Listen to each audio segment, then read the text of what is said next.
6377 or email them at feedingourfriends05@gmail.com. Feedingourfriends05@gmail.com. It's the 15th anniversary of Feeding Our Friends on the Outside, Sunday, November 10th from noon until 11129 South Central Avenue in Los Angeles. For more information, call 310-981-6377. 310-981-6377. This is a community call to action from KBLA Talk 1580.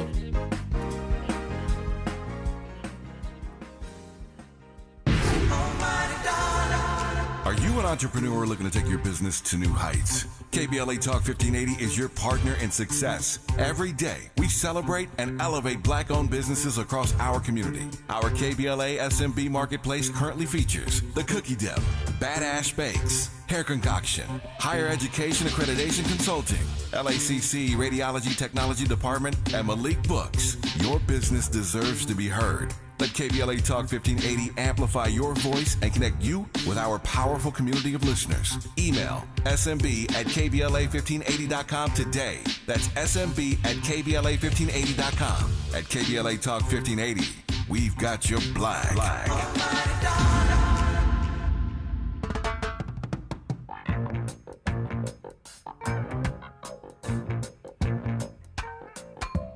Get up, stand up. Stand up for your right.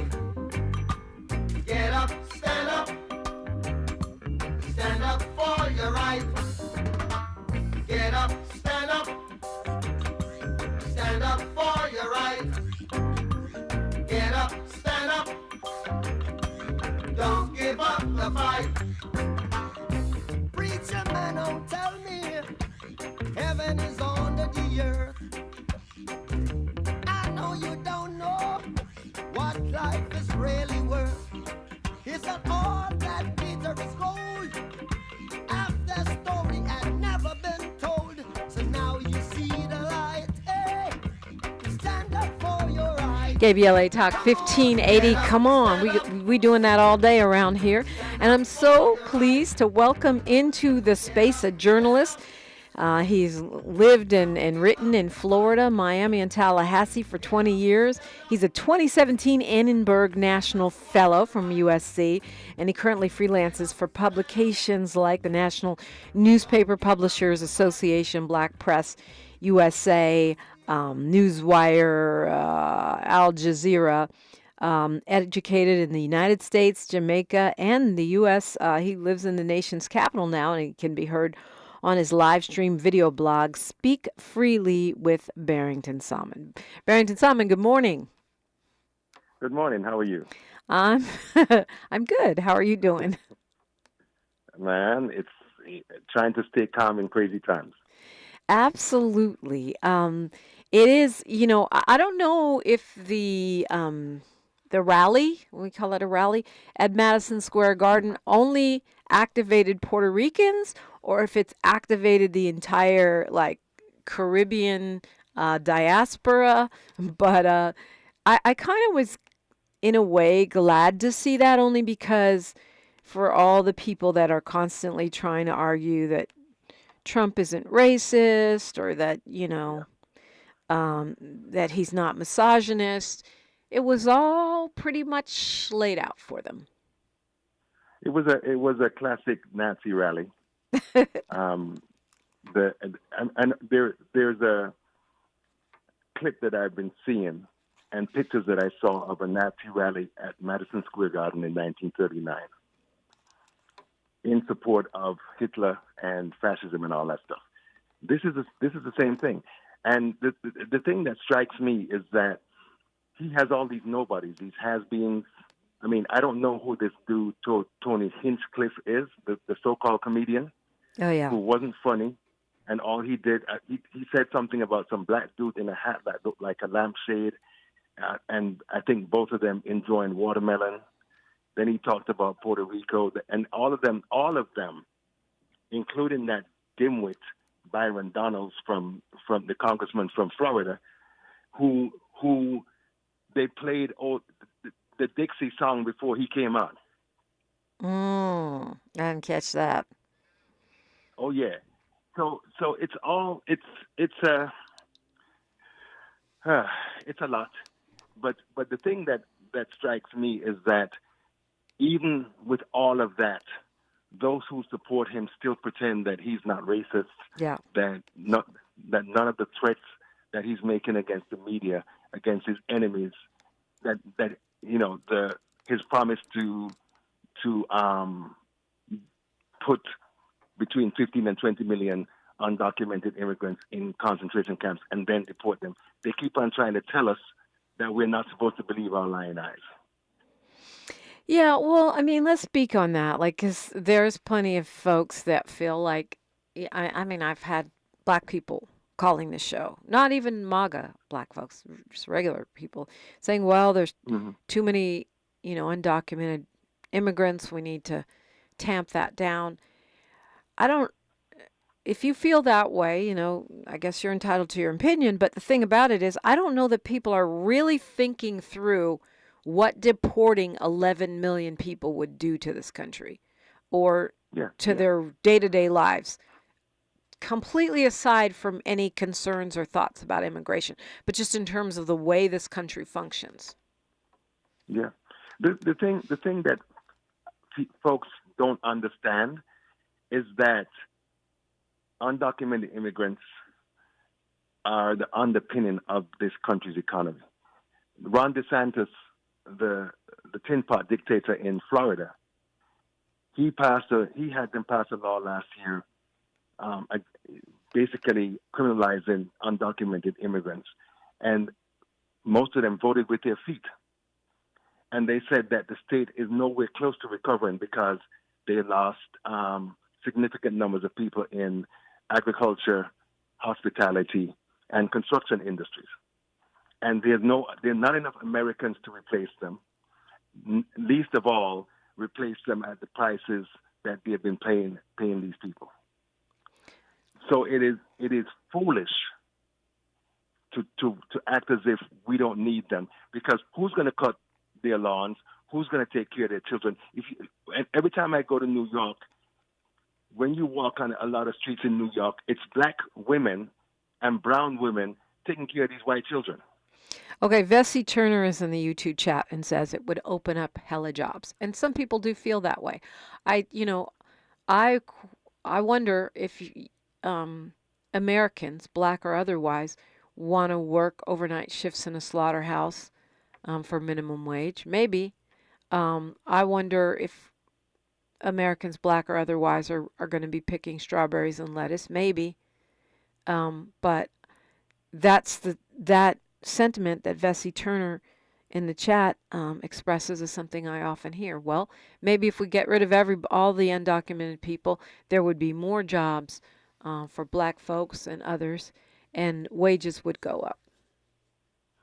But the thing that we're already seeing that they in Alabama they cracked down on undocumented immigrants, and the slaughterhouses were empty, and the farms were empty, and they encouraged Americans to come in to take those jobs. And I saw interviews with farmers who said Americans lasted a day or two because it's grueling conditions, whether it's hot or cold. It's tough, many hours of doing backbreaking work for little pay. I mean, one could argue that nobody should be working in those conditions, and that we ought to raise the standards and raise the wages, and then Americans would want the jobs. One could argue that. Paul Lee also says in the chat that it would crash the local and statewide economy, and makes the fair point that these folks pay taxes, which is true. I mean, from sales taxes to taxes taken out of checks. Yeah. Billions of dollars, most of which they don't get back. Yeah. In terms of goods and services. But no matter where you are on this issue, the conversation that took place at Madison Square Garden was very problematic. He says, and he's probably a black MAGA, says that there are black people who want to do these things, and y'all keep pushing the lies that we don't. But we have seen problems filling certain kinds of jobs, and even your boy Trump was using undocumented workers to clean up his golf clubs and such at night. Now, I'm not saying that that's right. absolutely it would be great for everybody to have living wages. But my point is that no matter where you stand on illegal immigration, deporting 11 million people is super expensive. You're going to need hundreds of thousands of border patrols or ICE workers, which we currently don't have. At least I saw one estimate, at least 100,000.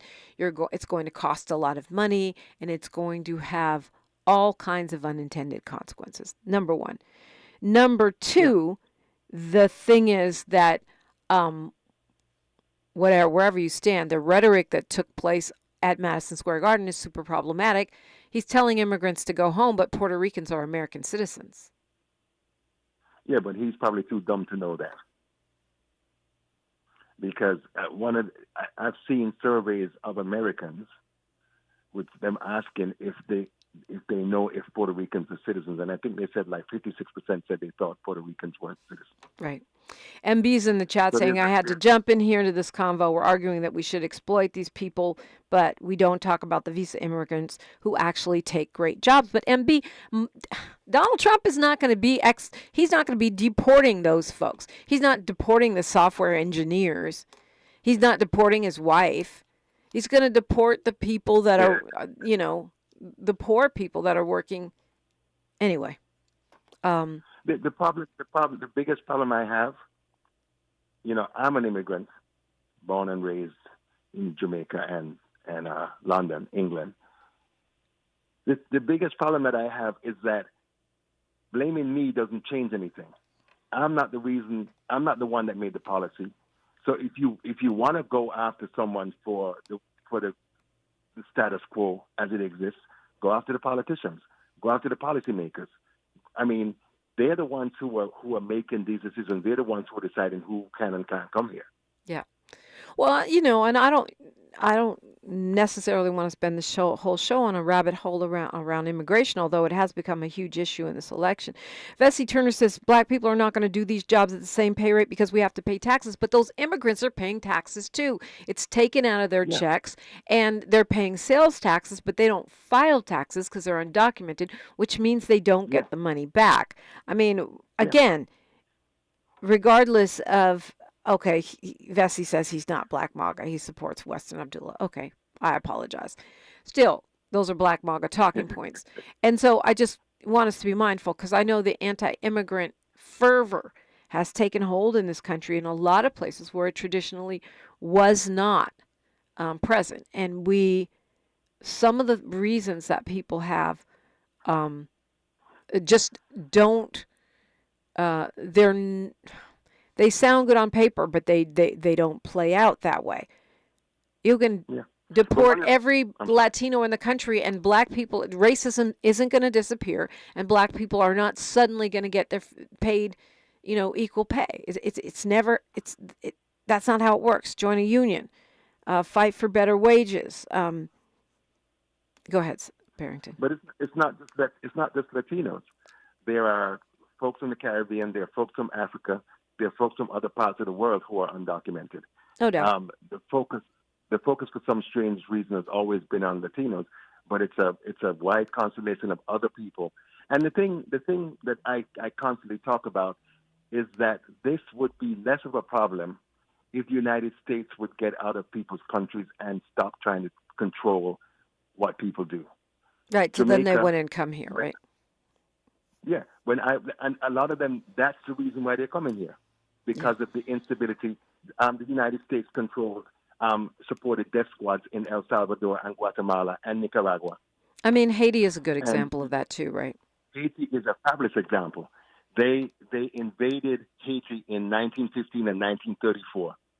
In fact, they said in 1915 they raided Haiti's national treasury, and the money that they took became the foundation for Citibank.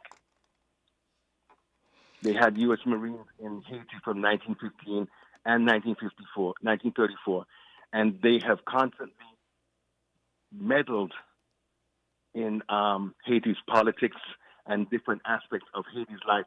Haitians have not been allowed to do what so-called free people are allowed to do in terms of determining who represents them and building a future for themselves and their families. We're talking with journalist Barrington Salmon. You're welcome into the conversation at 800-920-1580. KBLA Talk 1580. The station you turn to when you've had it up to here with cultural incompetence. KBLA Talk 1580. Substance use disorder and addiction is so isolating. And so, as a Black woman in recovery, hope must be loud.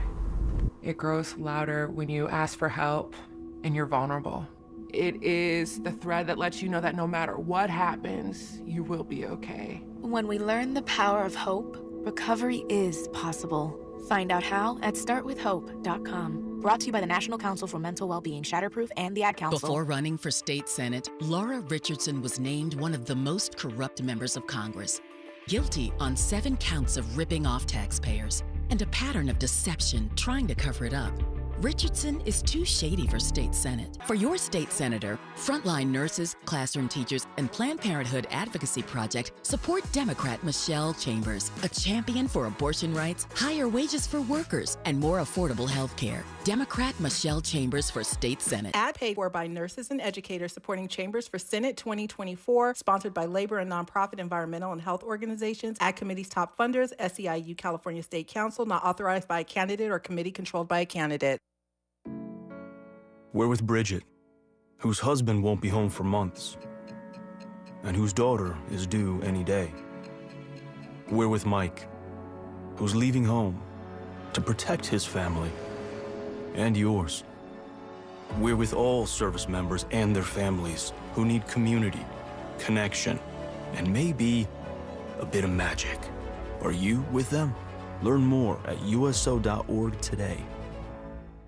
Are you wet shaving? You'll get razor bumps. Nah, Pops, I'm good with Gillette Skin Guard. How long you been growing that beard Mama hates anyway? Since 77. I shaved and got ingrown so bad. That's why I use the Gillette Skin Guard razor, face scrub, shave gel, and moisturizer. So I don't have to worry about new razor bumps or shaving irritation. Gillette Skin Guard, huh? Your mama's gonna love this one. The best a man can get keeps getting better with Gillette Skin Guard. Buy now at a retailer near you. Thanks for waking up with Dominique DiPrima on KBLA Talk 1580. We are just 7 days away from the final day to vote. I started out today talking about making sure you create a voting plan. Want to remind you of that because it's important. I made mine. I'm sure Barrington Salmon, I'm sure you have yours. I don't actually. I am not a U.S. citizen. I'm a permanent resident. Ah, so you cannot vote. But everybody in my family, I can't vote, no. But everybody else in my family has, my wife has a plan, and she and our children have voted. Oh, they've already voted. Mine is Saturday. Yes. I'm going to fill out my mail-in ballot Saturday because there's a couple things I still have to figure out. And I will take it to a vote center because I like to see the poll worker put it in the little box. Yeah. But you know what's interesting? I've been thinking about it for a while, but I honestly believe that Trump is not playing to win. Really? Yeah. Why would he do that? You mean like you think he wants to lose? Yeah.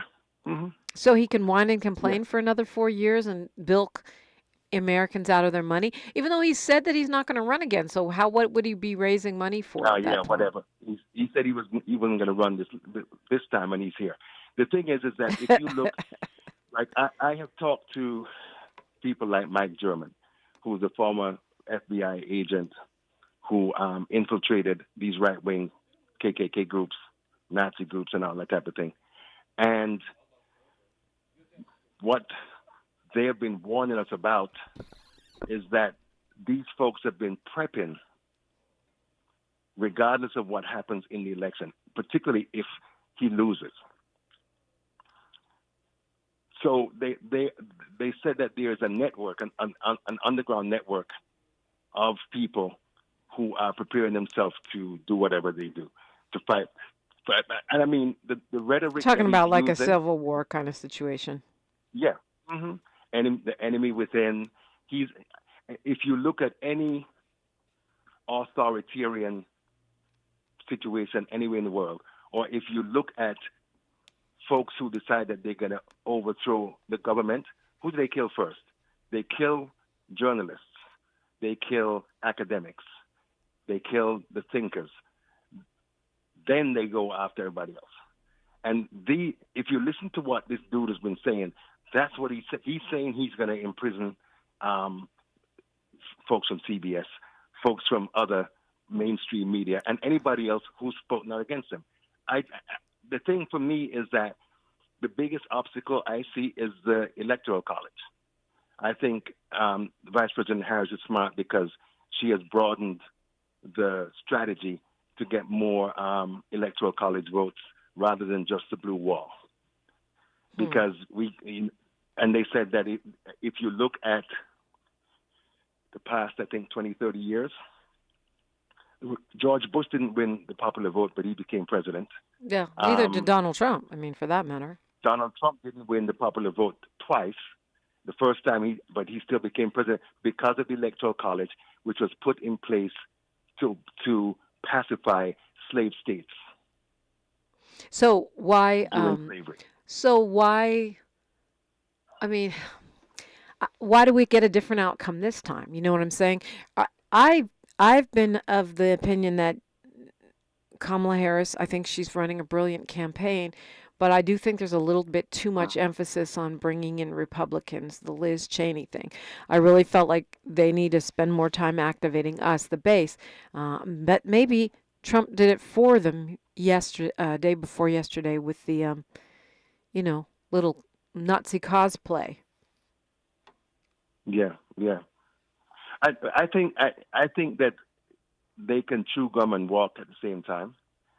I don't see any reason for them not to try to reach as broad a group as they can. One of the things that I think is understated in these foolish polls that are just like focused on the horse race concept of the campaign is that they're not really tapping into the how animated young people have been because of Harris.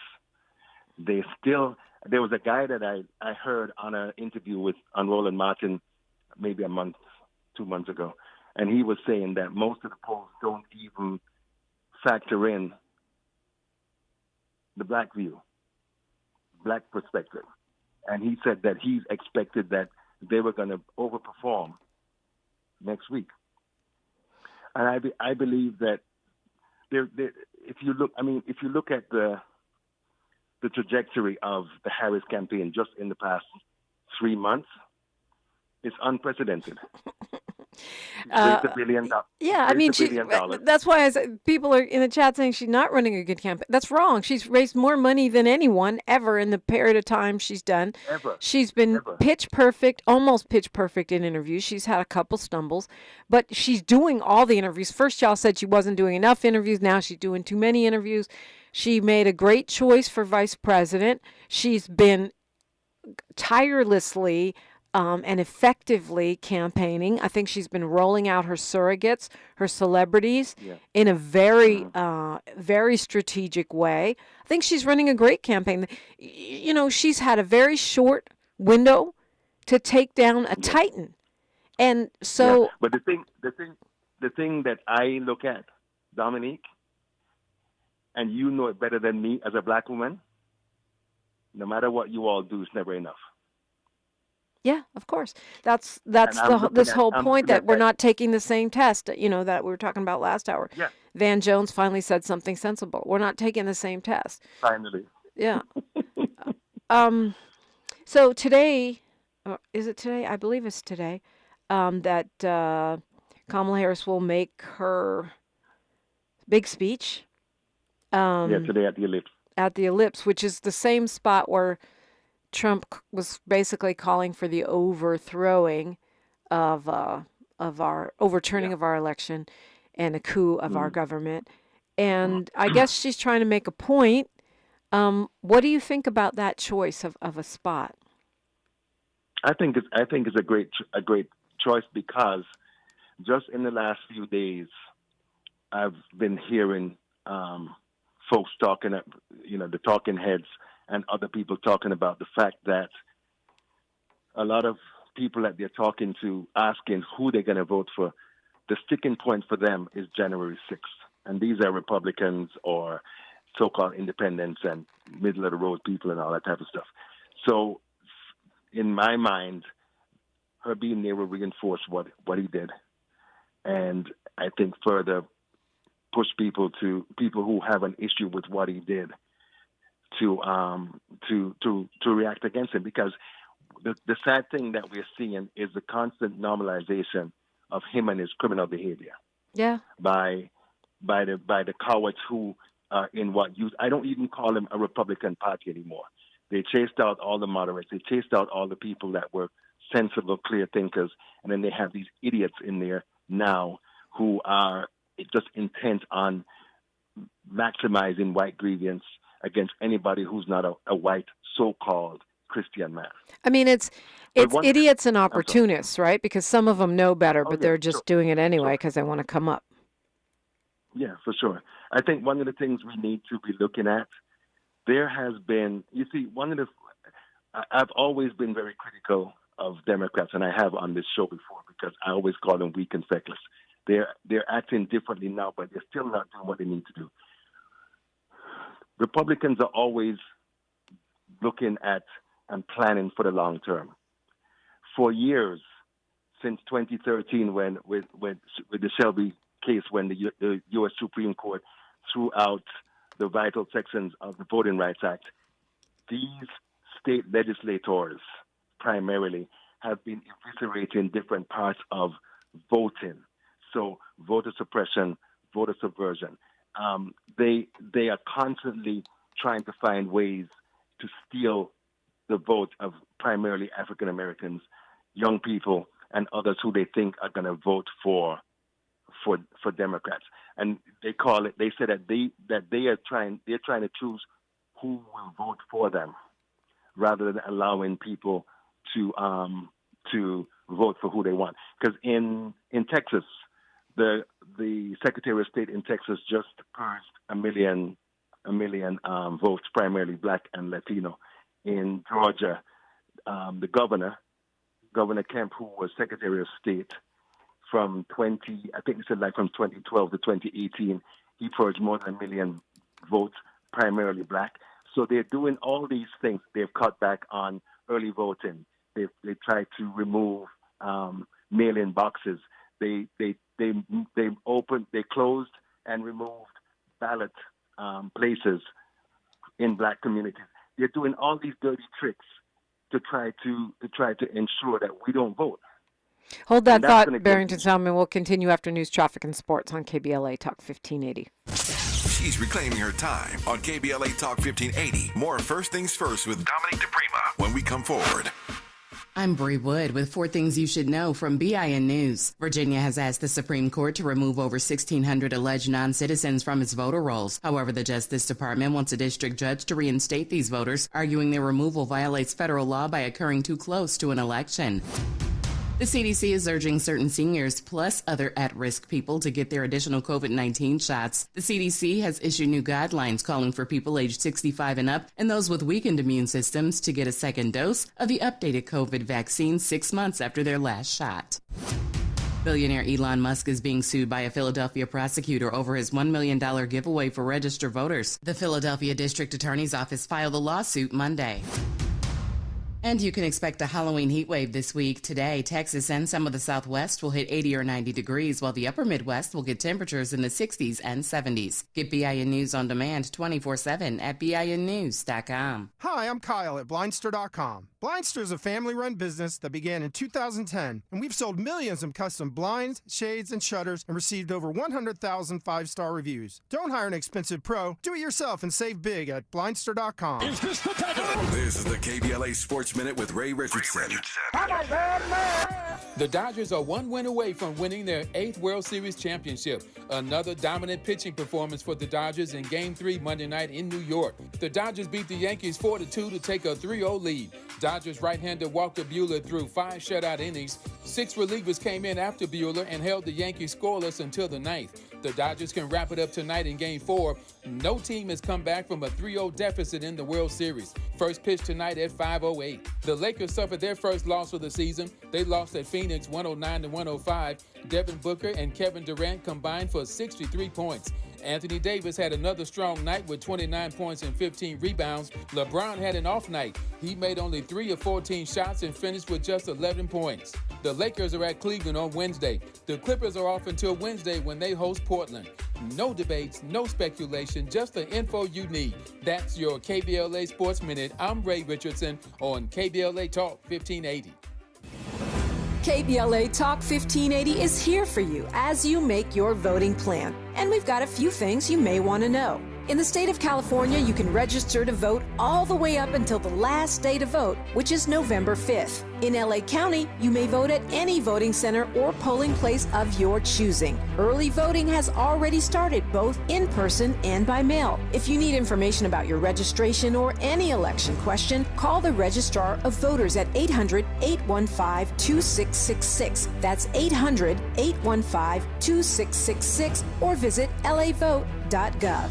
Once you fill out your mail-in ballot, you may drop it in any county election mailbox found outside places like libraries, or you could drop it off with a poll worker at any vote center. If you suspect election foul play, voter suppression or intimidation, or other irregularities, or if you need to know more about your rights, call the Election Protection Hotline at 1-866-OUR-VOTE. That's 866-687-8683. From any state. And if you need more information on specific candidates or propositions, check out our interviews and analysis on our YouTube channel or wherever you get your podcasts. Remember, November 5th is the last day to vote, and the sooner we do it, the better. Helping you vote like your life depended on it, because it does. Your election information station, KBLA Talk 1580. This is Assemblymember Tina McKenna reminding you to vote for my girl, Sade Alawari, for State Assembly. Sade is a part of our community, and she's the partner I need in Sacramento to help fight for economic justice, affordable housing, health care, and so much more. Sade is just like us. She comes out of our community, and she spent years working in our community, bringing people together. That's why she's endorsed by Los Angeles Mayor Karen Bass, Supervisor Holly Mitchell, teachers, firefighters, and Planned Parenthood advocates. This is Tina McKenna, and I need you to make a plan to vote, and to vote by Tuesday, November the 5th, for Sade Alawari for State Assembly. Ad paid for by Opportunity PAC, a coalition of teachers, nurses, faculty members, school employees, and public and private labor, healthcare, and environmental organizations. Ad committee's top funders, California Teachers Association, not authorized by a candidate or committee controlled by a candidate. This is KBLA Talk 1580, where hate loses and love wins. And I am in conversation with Barrington Salmon. I also invite you, as always, to join us, 800-920-1580, 800-920-1580 on this Talking Point Tuesday, just a week away from the last day to vote. You were talking about voter purges, and the state of Virginia is already immediately appealing to the Supreme Court after the lower courts stopped their plan to purge voters. And it is happening, as you say, all over the country. The RNC in North Carolina, back in court Monday, trying to purge 225,000 voters from the rolls there. Of course, Texas, as you mentioned. So this is a plan going on nationally. I hope that it at least convinces some folks that your vote must be important, or they wouldn't be going through all this to try to disenfranchise you. Yeah, and I mean, I don't know if you heard about the incident in Oregon where they said somebody burned like 3 ballot boxes. Yeah, yes, I did. We actually started out talking about that this morning. In Portland, hundreds of ballots were destroyed at one drop box. 3 were damaged at another. There's an investigation. They say they have a car. But that's why my voting plan is definitely walking it into a vote center and handing it to a poll worker. Yeah. So that's why I say I think Trump doesn't care if he wins or loses. So I still don't understand that theory. At least one or two people in our YouTube chat agree with you, Barrington Salmon, that he's not playing to win. What would he get out of that? He would be a martyr, and I mean, I don't understand. Why would he play to lose in this situation? Well, he lost before, right? And we see the chaos that he has created. If he loses again, they're just going to up the ante. The thing for me is that anybody who thinks that this dude was really interested in governing, in moving this country forward, in doing the things that we, the people, need, they're deluded. Everything has been a grift for him. $100,000 watch, gold shoes, and all this other foolishness. I mean, one of the things that I look at, they said that his son-in-law, Kushner, Jared Kushner, the one who got billions from Saudi Arabia. He's gotten $3 billion from Saudi Arabia and other Arab countries, and you can be sure that if Trump gets back in office, he's going to be beholden to the people that gave him the money. So American foreign policy is going to be skewing in that direction. I mean, not to mention that Jared Kushner has been, making remarks about the beautiful beachfront property in Gaza. So you can see where that's going. Yeah. But Barrington, I feel like, and I keep saying this, I feel like if people aren't convinced by now that Trump is problematic, we're not going to convince them in the next week. That's why I say I feel like we need to focus on what we want, not what we don't want. The guy just held this, the cosplay Nazi rally. We've been making the argument he's a felon. He'd be the first felon in the White House. He'd be the first, adjudicated sex offender in the White House. He'd be the first twice impeached president. If they haven't gotten that message or they don't care about that message, I feel like we need to focus on what we want, not what we don't want, because I feel like the condemnation of Donald Trump is not cutting it. It's not moving the needle. Yeah, and I think we talked about it the last time I was on. The fear of a black planet is animating all of this. Yeah. A friend of my wife told her the day that Barack Obama won that we as black people were going to pay for that. I have heard white people say that no NIGG should be in the White House because it's only supposed to be for white people. The Tea Party came in 2010 as soon as he won the election. So all of these things, and I mean, they're saying that white power, as in control of the institutions, the money, and all these other aspects of this country, is in danger as long as the birth rate of white people continues to fall and black people, the numbers of black people, brown people, non-white people continues to increase. And half of the time that you hear people talking, because you have all these people on these mainstream TV shows and in the newspapers, they act as if they're stupid because they're saying they refuse to acknowledge the huge elephant in the room, which is race. Yeah.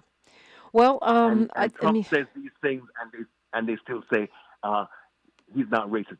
They're afraid to say that he's racist. I love that the chair of the Puerto Rican Republican Party says he won't back Trump now without an apology. But in that sense, I feel like, and the Archbishop of San Juan is calling for Trump to personally apologize. I feel like, in that sense, the GOP is doing the work of the Harris campaign and activating the base. I don't, and I just don't know that you or I or other people, journalists or activists who follow these things, I just don't know. And even the Harris campaign, I feel like they need to focus on what they're doing, what they bring to the table. And I know that January 6th is part of that. You will certify the election or whatever, but I'm concerned that we're getting sucked back into the Donald Trump, is terrible vortex. But if you look at this, I mean, I saw something yesterday that said that all of these appearances that she's making all over the country, in every place, she's doing more to talk about what she plans for America's future than Trump. Mm-hmm. So and when prompted, she has said that he's a fascist. But I'm not going to pretend that I see everything that she's doing, but I get the sense that because folks have been saying, well, we don't know what her policies are. We need to know more about her. Mm-hmm. This is garbage. It's garbage. And she's been doing that. And you rightfully point out that those who are locked in are locked in. And no amount of philosophizing, no amount of rationality, no amount of facts and figures is going to change them from their support of this dude. Right. He now says he's the opposite of a Nazi. Yeah. And I mean, one of the things that I think is going to make a big difference is reproductive justice. Yeah. Because women are animated all over the country. Republicans are scared because in just a handful of elections since Roe v. Wade, Republicans have lost primaries and all of these different special elections and all that type of thing. And in Florida, for example, they have Amendment 4, and DeSantis and his lap poodles in the legislature made it that it has to pass by a 60% majority, and they said that like 66% of Floridians support the amendment. And DeSantis has been doing all types of illegal and unscrupulous things to try to undermine the election, including threatening TV stations who run pro-Amendment 4 ads, threatening them with prison if they air these commercials. So one of the things that we need to understand as well is that Democrats can no longer continue to deal with Republicans as they did the 1950 Republicans. These rogues have no rules. They do what they want. They say what they want. They lie. They cheat. They do whatever because all they're really interested in is staying in power. MJ Scott says, I dropped my ballot in my neighborhood ballot box last Monday morning. Next voting season, I'll plan to do otherwise, either the registrar recorder in Norwalk or inside a legitimate voting station. And I would add, some folks saying that they will go to a post office, inside the post office, and put it in the slot there. I'm interested when we come forward to talk about just what is the plan? We're a week away. What is the plan if he wins? What is the plan if he loses? I mean, both of those are potentially volatile situations, right? And tricky situations. And we don't have a president until the president is sworn in on January 20th. So between November 6th and January 20th could be an incredibly crucial time for our nation. What's the plan?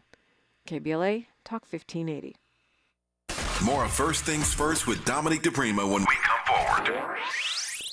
Have you heard of the 50-30-20 rule? This can help you spend and save your money wisely. So, how does it work? Distribute your dollars into 3 buckets. 50% towards needs, 30% towards your wants, and 20% goes to savings. Use this tool to help your journey to financial success. Sponsored by J.P. Morgan Chase & Company.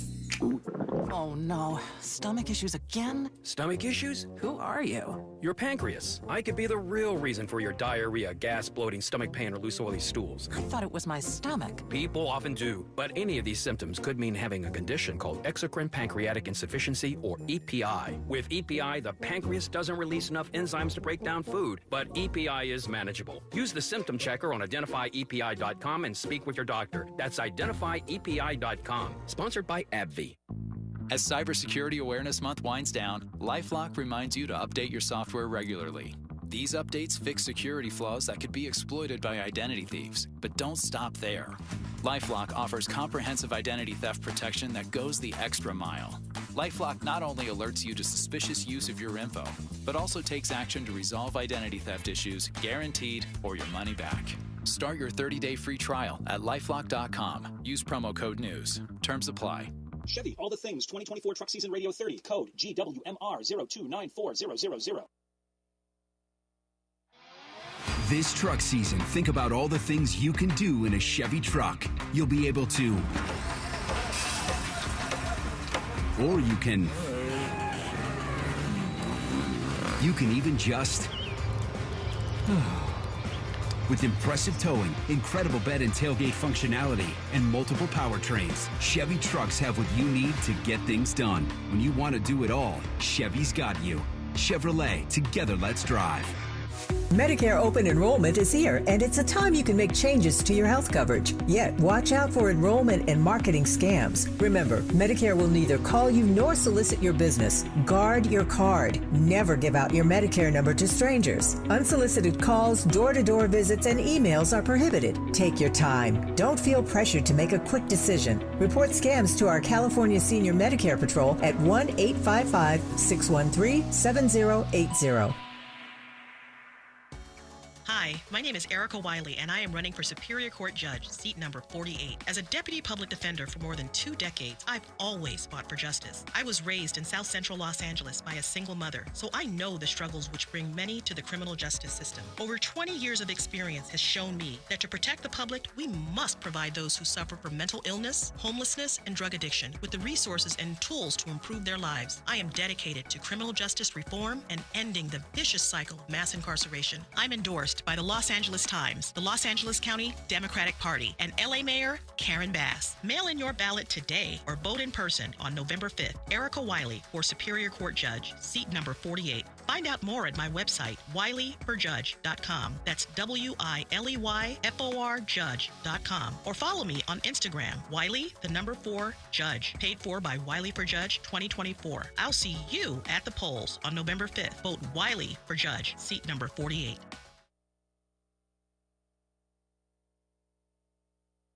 This is Congresswoman Maxine Waters. You can call me Auntie Maxine. I'm running for re-election to Congress, and Vice President Kamala Harris is running for President of the United States. We both need your support and your vote. Maxine Waters for re-election to the 43rd Congressional District, and Vice President Kamala Harris for President of the United States. What a team. More affordable housing, support for health care for everyone, more capital for small businesses, more full disability for deserving veterans, lower taxes for the average taxpayer, making the big billion-dollar corporations pay their fair share, a criminal justice system that is respectful and fair for everyone, not a system that locks up the little people while too many of the rich and powerful commit crime and don't get convicted. Fairness and justice for all. Yeah, we can do this. This is Congresswoman Maxine Waters speaking truth to power. This is Congresswoman Maxine Waters, and I approve this message. The conversation continues right now with Dominique DiPrima on First Things First. Yes, I love my KBLA delegation, and I'm always happy to talk with you. By the way, tomorrow Ed Sanders will be on to help us figure out the water board if you're like me. That's one of the things that's holding you back from completing your ballot, and we will definitely go over more of the ballot measures because, I'm pretty much there. I'm almost there. Okay, so we're talking with Barrington Salmon. He's a journalist. He is an independent journalist. And before we run out of time here, Barrington, tell them how to track your work. I'm on Facebook. I'm on Twitter. You can Google me, Barrington M. Salmon, that is Salmon. And we have our podcast, Speak Freely with Barrington Salmon. Find him on the internets. Okay, so what's the plan? I did ask this to Dr. Gerald Horn, and he actually had some pretty sound advice about what's the plan if Trump wins. But I'd love to hear your take on that. If Trump wins, I don't see any way to fight back against him unless people take to the streets, and unless people use every tool, every instrument to fight against it. It's going to be, if he's allowed to do what he wants, he's talking about deploying the military and the National Guard to squash dissent. I think before that, the thing that I think would make a difference, folks have to vote overwhelmingly. I have a lot of problems with the Democratic Party. Primarily, it's unequivocal support of what Netanyahu is doing in Gaza and Lebanon and elsewhere.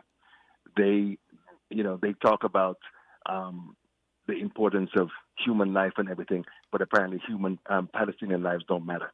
And if Harris loses the election, I think it would be because of the Gaza question.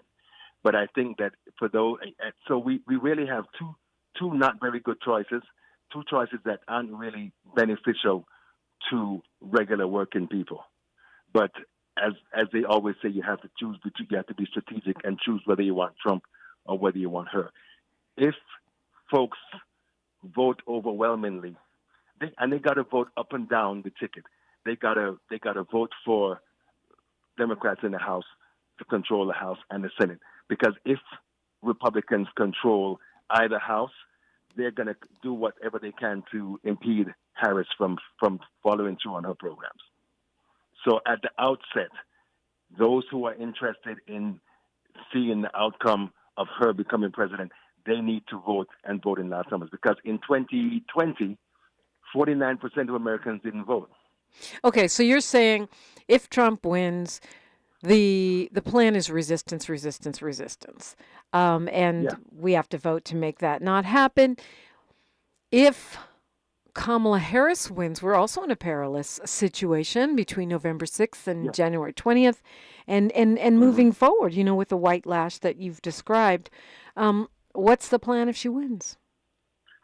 Well, it's interesting because I live in Prince George's County, and they have been talking for months about ammunition running out, black folks going to gun clubs and other places to learn how to use a gun. Those of us who believe in Jesus ain't gonna save us. We got to do some work to save ourselves. I think it's a multifaceted thing in terms of us, in terms of the types of resistance that we have. I'm hoping that the folks who are in the media, and they've shown themselves to be punks in a lot of ways anyway, like with the LA Times and the Washington Post deciding not to endorse because the billionaires who own the companies want to stay in Trump's good graces. So in a lot of cases, I think it's going to be regular folks who are going to have to bear the brunt of seeking their freedom. Yeah. Resistance. Yeah. So resistance either way, whether Harris wins or whether Trump wins. Because at the end of the day, these political parties don't really represent the true interests of regular people. Yeah.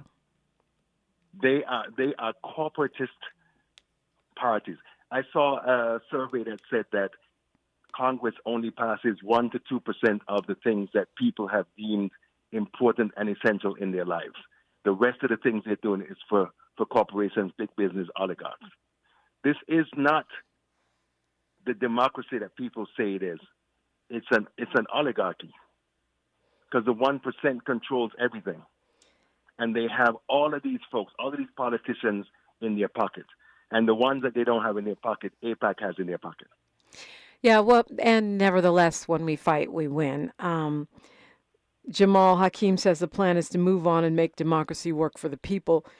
And I think accountability has to be the plan if Harris wins, staying in these streets. Sure. And if Trump wins, it has to be, it's going to have to be next level. One of the things that I like that Gerald Horne said is we're going to have to organize politically, locally, win our local offices to insulate ourselves. And we're going to have to strengthen our allies overseas as a dual strategy. Absolutely. Yeah. But we have to strengthen our allies here as well.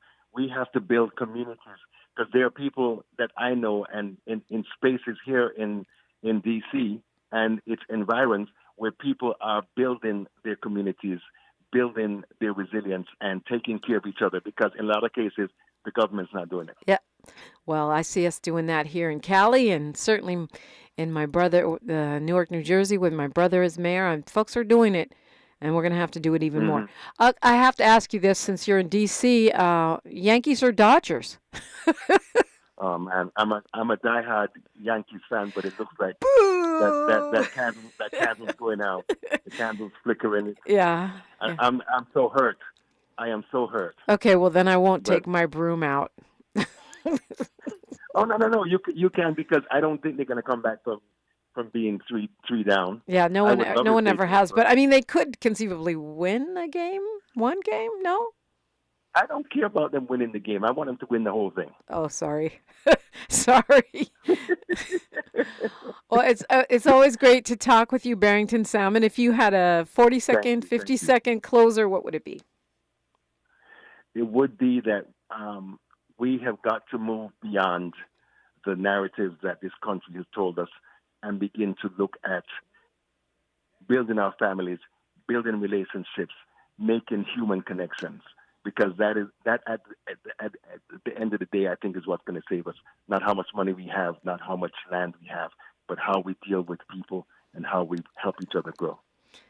Barrington Salmon, thank you so much for joining me. As always, it's a pleasure to talk with you. Thank you so much for having me. Tavis Smiley's up next with his Tuesday full lineup, and he's got it going on as we pick up steam around this election. I will look forward to engaging with you online at KBLA 1580, wherever you are online. We're there. At DiPrima Radio, my personal spot, DiPrima, and then radio. I'm mostly on Instagram, but I'm on TikTok now and all the other places. I like to troll on Twitter. I'm going to quote my dad today on the way out the door, one of my favorite quotes from Amiri Baraka, a.k.a. Leroy Jones. He says, "A man is either free or he is not free. There can be no apprenticeship for freedom." By the way, a lot of you guys have been asking me for a sample ballot. I'm not going to do that, but what I will do is I'll post some recommendations on my Instagram. I'm Dominique DiPrima. Like my mama used to say, history's now, and we are making it together. Until tomorrow, one love. KBLA 1580 Santa Monica. I'm Bree Wood with 4 things you should know from BIN News. Virginia has asked the Supreme Court to remove over 1,600 alleged non-citizens